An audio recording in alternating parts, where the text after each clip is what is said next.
أيها الذين آمنوا اتقوا الله وكونوا مع الصادقين صدق الله العظيم رب اشرح لي صدري ويسر لي أمري واحلل عقدة من لساني يفقهوا قولي اللهم صل على سيدنا محمد وعلى آل سيدنا محمد وبارك وسلم اللهم صل على سيدنا محمد وعلى آل سيدنا محمد وبارك وسلم.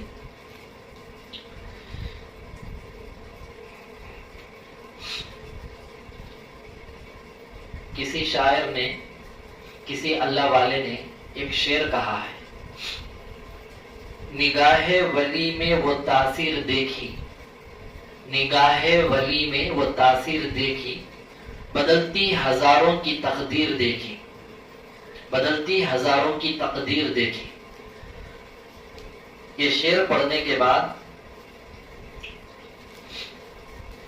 سمجھنے کے لیے جو آیت پڑھی گئی، انشاءاللہ 2-3 واقعات آپ کی خدمت میں ہم رکھیں گے. سب سے پہلی بات، اللہ تعالی اپنے ہر بندے اور ہر بندی کو متقی دیکھنا پسند فرماتے ہیں. متقی کا معنی کئی مرتبہ بتا دیا گیا، پرہیزگار. کن چیزوں سے پرہیزگار؟ اللہ تعالیٰ کی تمام نافرمانیوں سے بچنے والا پرہیزگار، متقی. اب آدمی کوئی متقی بننا چاہتا ہے تو اس کی دوا کیا ہے، اس کا علاج کیا ہے، کہاں ملتا ہے پرہیزگار تقوی، کہاں ملتا ہے؟ اللہ اپنے کلام میں فرما دیا ہے، اے ایمان والو وَكُونُوا مَعَ الصَّادِقِينَ، تم سچے لوگوں کے ساتھ رہو فرمایا ہے. ابھی جیسا کہ واٹس ایپ میں بھی حضرت مولانا متکلم اسلام الیاس گھمن صاحب دامت برکاتہم نے بھی کل ہی اور آج یہ میسج فرمایا، اللہ ایک نسخہ پوری امت کو دے رہے ہیں، اے ایمان والو اتقوا اللہ، اپنے اندر اللہ کا ڈر پیدا کرو، اور یہ اگر ہمارے اندر آنا ہے وَكُونُوا مَعَ الصَّادِقِينَ ہو جاؤ. حضرت خود فرماتے ہیں، نیک لوگوں کے پاس آتے جاتے مت رہو بلکہ ان کے پاس رہ جاؤ. ہوگے وَكُونُوا مَعَ الصَّادِقِينَ فرمایا ہے، یہاں پر رہنے کا مطلب ہے. لیکن ہم ہمارے اکثر ساتھیوں کو دیگر بیعت نہ ہو، جو اب تک بیعت نہیں ہوئی، ان تمام کو آ کر نہیں رہ سکتے ہیں تو کم از کم آتے جاتے رہو بول کر ہمیں موقع دے رہے ہیں. آتے جاتے تو رہو، انشاءاللہ یہی برکت ہمیشہ رہنے کے جیسے بنا دے گی. ابھی جو رمضان میں ہمیں اعتکاف کے لیے گئے تھے، وہاں پر ایک اللہ والے تھے جن کا نام حضرت مولانا قاسم صاحب قاسمی دامت برکاتہم، بہت بیمار ہیں. دعا کرے اللہ تعالیٰ جلد سے جلد شفا نصیب فرمائے. اتنے بڑے اللہ والے اعتکاف میں جانے کے بعد میں کیا ہوں، میری حیثیت کیا ہے، میں سوچ رہا تھا کہ 10 دن جو ہے کئی قرآن پاک ختم کر دیں گے. جب میں قرآن مجید کھول کر بیٹھتا ہوں، بار بار یہ القاء ہو رہا ہے، قرآن بعد میں بھی ختم کر سکتے ہیں، لیکن جن کی خدمتوں میں صحبتوں میں آئے ہیں پورا وقت ان کی خدمت میں گزار لو، قرآن بعد میں بھی ختم کر سکتے، پھر دوبارہ یہ موقع ملتا نہیں، بولتا گارنٹی نہیں. جب میں اپنے بڑے حضرت کے پاس جا کر یہ بات کہا، یہ بالکل صحیح بات ہے جو تمہارے کو اشارہ مل رہا ہے، جاؤ خدمت میں لگ جاؤ. تو حضرت مولانا قاسم صاحب دامت برکاتہم 2 دن سے میرے اوپر نظر رکھ رہے تھے. تو میں اب نئے ہیں، اچانک کیا نہیں معلوم ہے، بڑوں کے پاس کیسے ہمیں قریب ہونا ہے، سوچ رہا تھا. تو 2 دن مکمل یہی حالت ہوتی رہی. تو بعد دھیرے دھیرے قریب جا کر بیٹھے، کچھ حضرت کو عطر وغیرہ ہدیہ میں دے کر، بعد حضرت سے دعا کی درخواست کر کے 1 دن کے اندر الحمدللہ ایسا دل حضرت کا میں نے جیت لیا. تو حضرت آج بھی فون کرے تو حضرت بولتے ہیں، مولانا آپ کی مجھے بہت یاد آتی ہے، جب میں آپ کو یاد کرتا ہوں مجھے رونا آ جاتا ہے. اور حضرت یہ بھی فرمایا، تم یہاں 10 دن رہ کر تو چلے گئے، لیکن میری ہر مجلس میں تمہارے کو میں شرکت کر لیتا ہوں، شریک کر لیتا ہوں. میں یہاں ہوں لیکن حضرت والا دامت برکاتہم اپنی مجلس میں مجھے شریک کر لینے کی نیت کر لیتے ہیں. حضرت سے میں نے پوچھا حضرت میں تو یہاں ہوں, آپ مجھے اپنی مجلس میں کیسے شرکت کرتے ہیں؟ حضرت نے فرمایا چند دنوں میں آپ کو اس کا انشاءاللہ اس کا احساس اور اس کے کئی چیزیں آپ کو انشاءاللہ معلوم ہو جائیں گی. اس کا بہت الحمدللہ فائدہ ہوا. تو اس سے معلوم ہوتا ہے اگر ہمیں اللہ والوں کے دلوں میں جگہ بنا لیں گے, ان کی محبت کو اپنے دل میں لے کر ان کے پاس رہیں گے, انہوں اپنے دل میں بسا لیتے ہیں, جما لیتے ہیں, انہوں ہر دعا میں, ہر نیکی کے عمل میں, ہر مجلس میں اپنے اللہ والے ہمارے کو شریک کر لیتے ہیں.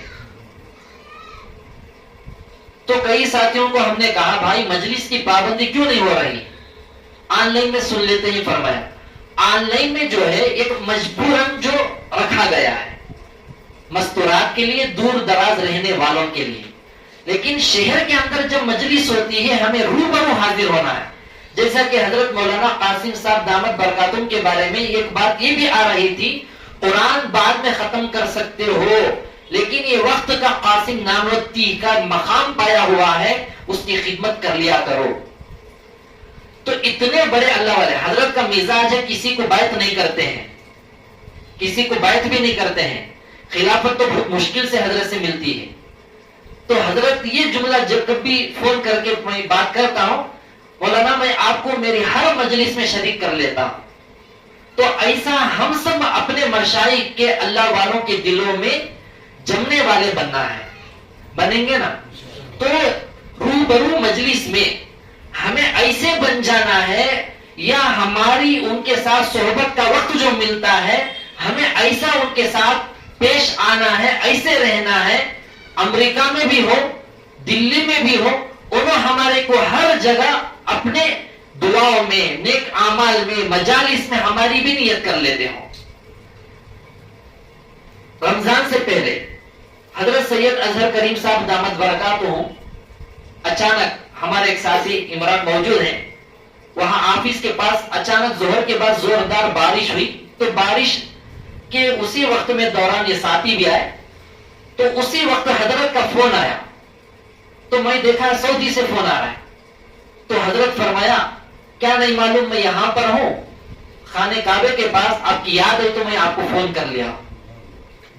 اور پھر فرمایا میں آپ کے حق میں دعا کر رہا ہوں, آپ بھی مجھے میرے حق میں 2 رکعت نماز پڑھ کے دعا کرو. تو ایسا ہمارے کو بھی بننا ہے. اس میں 100% انشاءاللہ ثم انشاءاللہ نجات ہے, نجات ہے اس میں.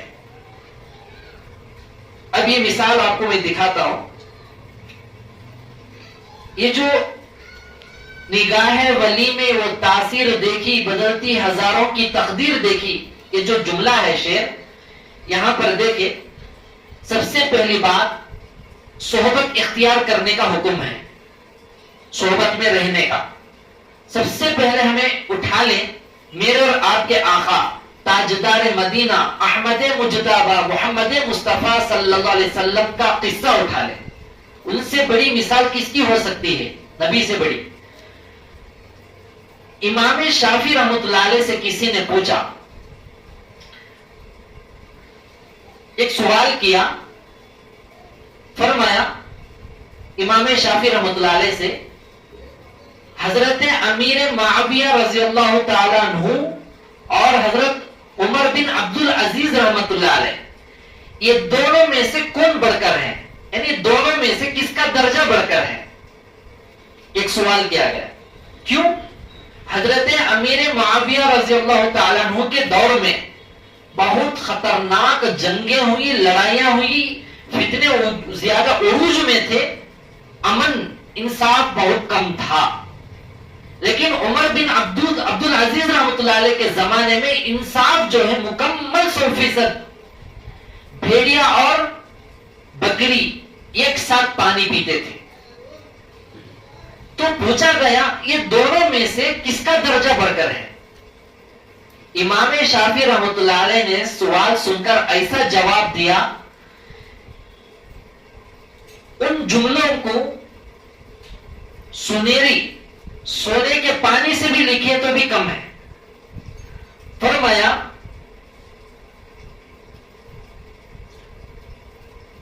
حضرت امیر معاویہ رضی اللہ تعالیٰ عنہ جو آپ صلی اللہ علیہ وسلم کے ساتھ جہاد میں جو گئے تھے، ان کے گھوڑے کے جو ناک میں جو نتنی جو ہوتی ہے، سوراخ، جو ناٹھی ڈالنے کے بعد جو سوراخ ہوتا ہے، امیر معاویہ رضی اللہ تعالیٰ عنہ کے گھوڑے کے نتنوں میں جو میدان کی جو دھول جو گئی ہے، وہ دھول عمر بن عبد العزیز رحمۃ اللہ علیہ سے کئی درجے اونچی ہے. امیر معاویہ کا مرتبہ نہیں بتایا، بلکہ ان کے گھوڑے کے ناک میں جو دھول، میدان میں جب گھوڑا دوڑتا ہے اڑنے والی دھول جو ہے عمر بن عبد العزیز رحمۃ اللہ علیہ سے بڑھ کر ہے. بات سمجھ میں آ رہی؟ تو سمجھو امیر معاویہ کا مقام کیا ہوگا. ابھی بات بتا کر فرمایا حضرت امیر معاویہ رضی اللہ تعالیٰ عنہ آپ صلی اللہ علیہ وسلم کی صحبت اختیار کر کے ہیں، لیکن عمر بن عبد العزیز رحمۃ اللہ علیہ ان کو صحبت نصیب نہیں ہوئی. وہ صحابی نہیں ہیں، صحابی نہیں، تابعی ہیں. تو اس کا مطلب یہ ہوا نبی کی صحبت جو اختیار کر لیا ایمان کی حالت میں، رضی اللہ عنہم ورضوا عنہ کا ان کو پروانہ سنا دیا گیا. ایک مرتبہ سبق میں ہمارے شیخ الحدیث دامت برکاتہم سے پوچھا گیا کہ دنیا کے سب سے بڑے محدث اور پوری دنیا کے محدثین، فقہاء، علماء کیا صحابہ سے آگے بڑھ سکتے ہیں؟ جواب دیا گیا پوری دنیا کے صحابہ کے بعد سے لے کر پوری دنیا کے جتنا علم رکھنے والے محدثین، اللہ والے علماء ہیں، یہ تمام کے تمام مل کر صحابہ کے دور کے نبی کے موجودگی میں صحبت پائے ہوئے گھوڑوں کے اوپر، بدنوں پر جو دھول پڑی ہوتی ہے اس کے تنکے کو بھی نہیں پہنچ سکتے، تنکے کو بھی نہیں پہنچ سکتے ہیں. تو آگے چلیے، صحبت کی فضیلت اور اس کی برکت کتنی دور تک پہنچا دی گئی، یہ آیت میں یہی بتایا گیا ہے. صحبت اختیار کرو. اب آگے دیکھ لیجئے، حضرت امداد اللہ مہاجر مکی رحمۃ اللہ علیہ، حضرت مولانا رشید احمد گنگوہی رحمۃ اللہ علیہ سے جب خانخواہ گئے، امداد اللہ مہاجر مکی رحمۃ اللہ علیہ کے پاس حضرت گنگوہی رحمۃ اللہ علیہ، ان سے فرمایا آپ ہمارے پاس تھوڑے دن رک جاؤ، 3 دن رک جاؤ، 3 راتیں 3 دن. تو مولانا نے فرمایا ٹھیک ہے میں تو رک جاؤں گا، لیکن یہ بیعت ہونا میرے سے نہیں ہوگا، اور ذکر و اذکار کرنا یہ میرے سے نہیں ہوگا، تہجد پڑھنا میرے سے نہیں ہوگا، تہجد کو مجھے اٹھا کو ڈسٹرب نہیں کرنا. کون بول رہا ہے؟ پورے دنیا کا سب سے بڑا خطب الاخطاب جو بننے والا ہے وہ شخص یہ کہہ رہا ہے. عباس ساتھی بولتے نا، کئی کو بھی بیعت ہونے کو سبھی ہمارے کو پنچایت. ہاں ہمارے شہر میں کیا نہیں معلوم، بعض خواص ائمہ حضرات علماء سو میں سے ہیں یا علماء حق میں سے ہیں، اللہ جانے. بھائی الف سے اللہ، بے سے بندہ، یا تو یاد رکھ لے کو، نماز پڑھ لے کو، رہ جاؤ. کئی کو جاتی خانخواہ کو، کئی کو جاتے ذکر کے مجلسوں کو بولتے ہیں. اس سے معلوم ہوتا ہے گویا کہ وہ لوگ خود جو ہے غفلتوں میں پڑے ہوئے ہیں، غفلتوں میں پڑے ہوئے ہیں. بہرحال رشید احمد گنگوہی رحمۃ اللہ علیہ نے فرمایا امداد اللہ مہاجر مکی رحمۃ اللہ علیہ سے مجھے تہجد پڑھنے نہیں ہوتا، بیعت بھی نہیں کروں گا، ذکر بھی نہیں کروں گا، مجھے اٹھانا نہیں. ان کی شرطیں مان لی گئی. اس کے بعد رات کا وقت ہوا تو امداد اللہ مہاجر مکی رحمۃ اللہ علیہ نے اپنے خادم سے فرمایا رشید احمد گنگوہی کا بستر، ان کی کھاٹ، ان کی پلنگ جو ہے میرے کھاٹ کے بازو ڈال دو. ٹھیک ہے، ڈال دی گئے. آرام کرے دونوں. تہجد کے وقت میں امداد اللہ مہاجر مکی رحمۃ اللہ علیہ اٹھے، وضو سے فارغ ہوئے، نماز پڑھے، تہجد ذکر میں پڑھے، لا الہ الا اللہ، لا الہ الا اللہ. اب جیسے ہی رشید احمد گنگوئی رحمۃ اللہ علیہ سوئے ہوئے تھے، اچانک آنکھ کھولی، دیکھا ارے واہ یہ کون سا ذکر ہے، زبردست، اس کے اندر ٹیسٹ مزہ آ رہا ہے، تو حضرت کے ساتھ پیچھے بیٹھ کر ذکر میں بڑھ گئے، ذکر میں بڑھ گئے انہوں بھی۔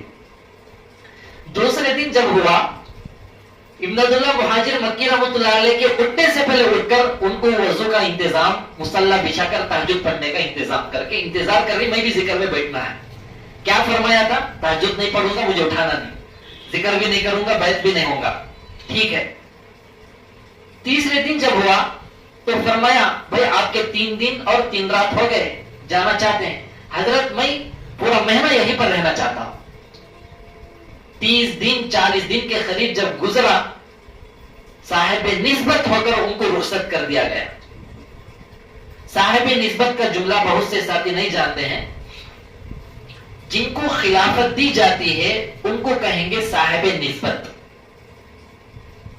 صاحب نسبت۔ اور یہ صاحب نسبت اتنا آسان نہیں ہے، اتنی معمولی بات نہیں ہے، بہت بڑا مقام بہت مجاہدے سے ملتا ہے، لیکن بہت جلد صحبتوں سے مل جاتا ہے، صحبتوں سے بہت جلد مل جاتا ہے۔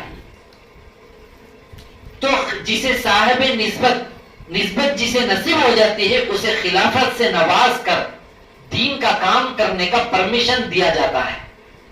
آج کل ہمیں مکتب میں بھی صحیح نہیں پڑھتے ہیں، 3 دن 10 دن 40 دن 4 مہینے جا کے آ کے دین کا کام ہمیں کرتے ہیں، لیکن خانخواہوں میں اس کے نفس کو، اس کی پوری گھمنڈ کو، تکبر کو پورا رگڑ کر اسے بعد میں انہیں قابل بنتا ہے، تو جب اسے پرمیشن دین کا کام کرنے کا دیا جاتا ہے۔ یہ اصل دین کا کام کرنے کا پرمیشن ہے۔ آج کل لوگ کیا سمجھ گئے ہیں، ہمیں جہاں کہیں بھی تھوڑا وقت لگا لیں گے جنت نصیب ہو جائے گی۔ یہ غفلت ہے، غفلت ہے۔ ابھی اس بات کو سامنے رکھیے، اتقوا اللہ وکونوا مع الصادقین، صحبت میں رہے، اللہ 1 مہینے کے اندر ان کو صاحب نسبت بنا دیا، خلافت سے نواز دیا۔ تو یہ ہوتی ہے صحبت کی برکت۔ اس واقعے سے ہمارے کو سبق یہی حاصل کرنا ہے کہ ہمیں مجالس کو جاتے آتے رہتے ہیں، تو صحبت میں ہمیں رہنے کے لیے اللہ سے دعا بھی مانگنا ہے، موقع بھی مانگنا ہے، سہولت بھی مانگنا ہے۔ اب آگے چلیے، فائدہ کب ہوگا؟ فائدہ کب ہوگا؟ شیخ کی مجلس میں دل بڑا کر کے جانا ہے، اچھے ارادوں کے ساتھ جانا ہے، محبت اور عقیدت سے جانا ہے۔ عقیدت کسے کہتے ہیں؟ 1% بھی شک بھی نہیں رہنا، گمان بھی نہیں رہنا، نیگیٹو خیالات بھی نہیں رہنا، اسے کہیں گے عقیدت۔ لیکن رتی برابر ڈاؤٹ کچھ نہ کچھ دل کے اندر ہے، کھوٹ ہے، وہ عقیدت نہیں ہے، بلکہ نفرت جو ہے نفاق میں بدل دے گی۔ اس لیے ہمیں عقیدت سے جانا ہے۔ حضرت شیخ عبد القادر جیلانی رحمۃ اللہ علیہ کے پاس 3 آدمی گئے۔ اس واقعے کو اگر ہمیں سنیں گے، ہمارے کو بھی انشاءاللہ ہمارے نیتوں کو درست کرنے کا موقع سبق ملے گا۔ ایک آدمی نکلا اور ایک آدمی ملا اور ایک آدمی، 3 آدمی ایک ہی راستے پر جاتے جاتے مل گئے۔ جیسا کہ بس ٹرین میں ایک گاؤں کو جانا ہو، کئی پیسنجر ملتے ہیں ایک ہی گاؤں کو جانے والے، تمہیں کہاں جا رہی، کہاں ہی تعلقات ہوتے ہیں، تو تینوں آپس میں ملے، ایک دوسرے سے سوال کرنے لگے، تمہیں کہاں جا رہے ہیں؟ پہلا شخص کہا شیخ عبد القادر جیلانی رحمۃ اللہ علیہ کے پاس، جیلانی کے پاس جا رہا ہوں، میں سنا کہ وہ بہت بڑے اللہ والے ہیں، میں ان کا ایگزام لینے جا رہا ہوں، ان کا امتحان لینے جا رہا ہوں کہ انہوں سچے ہیں کہ غلط ہیں کہ میں پرکھنا ہے۔ جاسوسی یا تو نفاق کی نیت سے اس کے دل کے اندر کھوٹ۔ اب دوسرے سے پوچھا گیا تم کیوں جا رہے ہیں؟ اس نے کہا مجھے جو ہے گھر کے بہت زیادہ پریشانیاں ہیں، وہ اللہ والے ہیں، اللہ ان کی دعاؤں کو رد نہیں کرتا ہے، میں جاؤں گا ان سے دعا کی درخواست کراؤں گا، اللہ ان کی دعا کی لاج رکھ کے میرے مسئلے ضرور اللہ حل کرا دیں گے۔ اب تیسرے شخص نے کہا میں سنا ہے کہ وہ بہت بڑے اللہ والے ہیں، میں جاؤں گا ان کی صحبت میں رہ کر میں اپنے آپ کو کچھ بنانا چاہتا ہوں۔ اب تینوں پہنچے شیخ عبد القادر جیلانی رحمۃ اللہ علیہ کے پاس، جیسے گئے تو حضرت تھوڑی دیر بٹھائے، پہلے شخص سے پوچھا کہاں ہے کیا ہے، انہوں جو نیگیٹو خیالات لائے تھے اس کے پورے جوابات دے دیے اور فرمایا تم چلے جاؤ. پھر دوسرے سے دعا کی درخواست جو لے کر آیا تھا اسے حضرت دعا کر کے اسے بھی بھیج دیے. تیسرے شخص کو جو ہے اپنے پاس رکھ لے کر خدمت میں رکھے اور وہ وہاں پر حضرت کے ساتھ صحبت میں رہ گیا. چند دنوں کے بعد، چند مہینوں سالوں کے بعد پتا چلا جو پہلا شخص جو آیا تھا بری نیت کے ساتھ، اس کے بارے میں اطلاع پہنچی کہ وہ تو مسلمان تھا لیکن کافر اور مرتد ہو کر موت آئی. اسے کافر ہو کر مرا، مرتد ہو کر مرا. کیوں؟ انہیں ایک اللہ کے ولی کے پاس جو ہے یہ بری نیتوں کے ساتھ گیا ہے.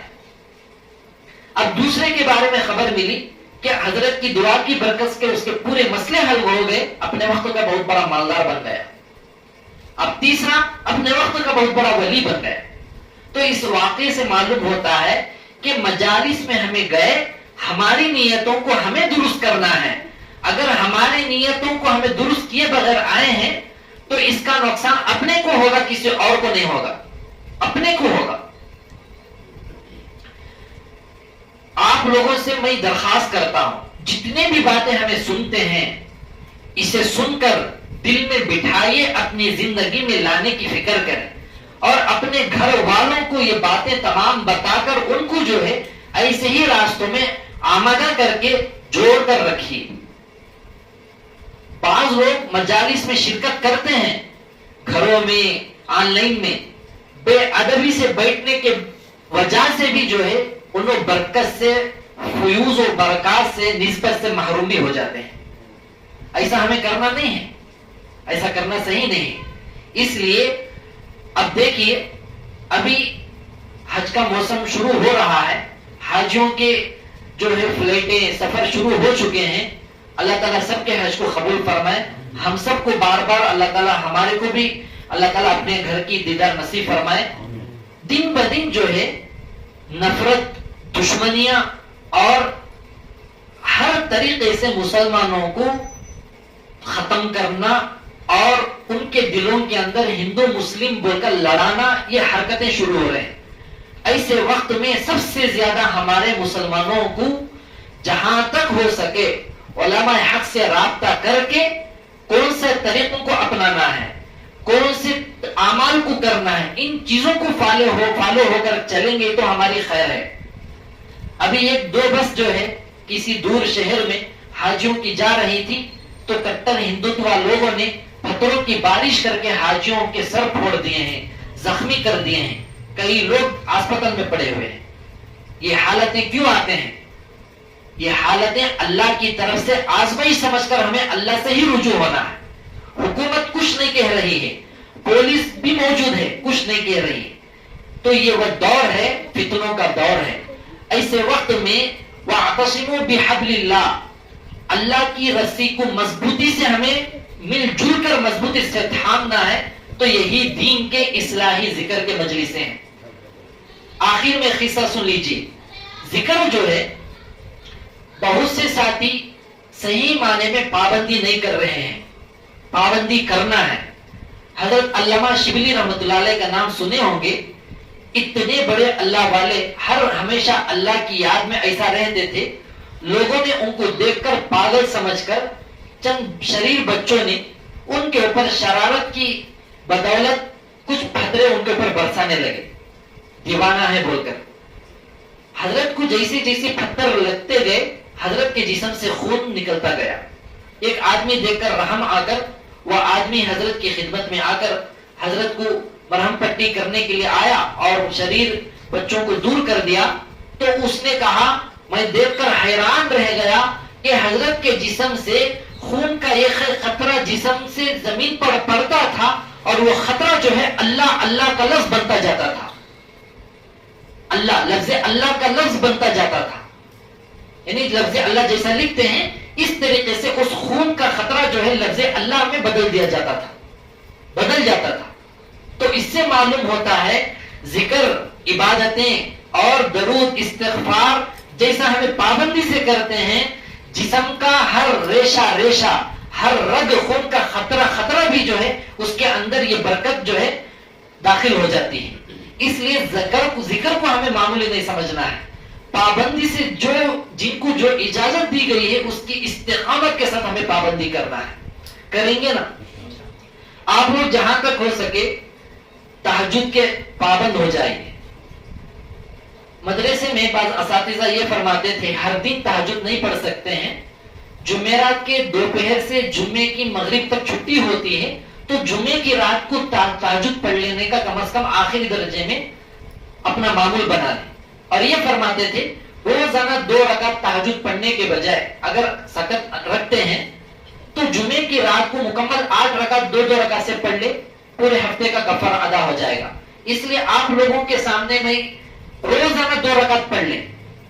اگر نہیں ہو سکتا ہے سونے سے پہلے 2 رکعت تہجد کی نیت سے ضرور پڑھ لیں، 2 رکعت صلاۃ التوبہ کی نیت سے پڑھ لیں. اور اس کے ساتھ جس دن اتوار جو سنڈے جس دن ہوتا ہے، مطلب ہفتے کی رات میں جلد سو کر اتوار کے دن صبح سویرے اٹھ کر جلدی سے 4 بجے 3:30 بجے ضرور مکمل 8 رکعت 2 رکعت سے تہجد پڑھ لیں. تہجد پڑھنے کے بعد فجر پڑھنے کے بعد اشراق پڑھ سکتے ہیں پڑھیے، ورنہ آرام کر لیجیے ناشتے تک. کیونکہ یہ نماز جو ہے انشاءاللہ وہ دن دور نہیں، ہر پابندی سے پڑھ لینے والے کو صاحب نسبت بنا کر ہی چھوڑے گی. اتنی بڑی فضیلت والی نماز ہے. اس لیے تہجد کی نماز کی پابندی بھی کر لے اور ذکر کی پابندی بھی کر لے، اور وَكُونُوا مَعَ الصَّادِقِينَ کا ہمیں اپنے آپ کو مصداق بنانے کی فکر کریں. کریں گے نا؟ دعا کریں کہ اللہ تعالیٰ جو بھی بات کہی گئی ہے سنی گئی ہے، اللہ تعالیٰ کہنے والے کو سننے والوں کو سب کو توفیق عمل کی توفیق نصیب فرمائے. آخر میں ایک بہت ضروری بات یہ ہے، اکثر لوگ گھروں میں جیسا کہ پابند ہوتے ہیں، کوئی نہ کوئی گھر میں پابند ہوتے ہیں، تو بہت سے ان کے گھر کے افراد اس سے فالو نہیں ہوتے ہیں. لیکن ان گھر والوں کی غفلتیں ہیں، بہت بڑی غفلتیں ہیں. اگر کوئی آدمی دیوانہ ہے یا کم عقل رکھتا ہے، اسے کہیں گے بھائی آپ بھی پڑھ لو، بہن آپ بھی پڑھ لو، کہیں گے. اللہ جب عقل دیا ہے، گوگل کے، فیس بک کے، دنیا کے پورے حالتوں کو سمجھنے کی سکت رکھتے ہیں. لیکن کوئی آدمی پابند ہے، اسے دیکھ کر ہمیں پابند نہیں ہوتے ہیں، تو اس سے کم عقل آدمی کون ہو سکتا ہے؟ جو آدمی پابند ہوتا ہے ہمیں بھی پابند بننے کی فکر کر کر ان کو ساتھ دینا ہے. اگر ساتھ نہیں دیتے ہیں تو ان کی باتوں کو ماننے والے تو بننا ہے. ماننے والے نہیں بنتے ہیں تو سننے والے تو بننا ہے. کیوں؟ سنتے سنتے ایک وقت ایسا آئے گا اللہ ضرور دل بدل دے گا. اکثر گھروں میں یہ نحوست بھری ہوئی ہے، کیونکہ ایک تو ہمیں اسے اپلوڈ بھی کرتے ہیں، آن لائن میں سن بھی رہے ہیں، تو یہ جو سنتے ہیں سب بھی اس پر اگر عمل کر لیں گے، عمل کرنے والوں کا بھلا ہوگا، نہیں کرنے والوں کا کیا لینا دینا ہے. بعض افراد ایسے بھی ہیں، ارے ہمارے گھر والی تہجد گزار ہے، قرآن پڑھ لیتی ہے. ارے بھائی انہیں پڑھ لیتی ہے تو اس کا نجات کا مسئلہ ہے، تو کیوں نہیں کر رہا ہے؟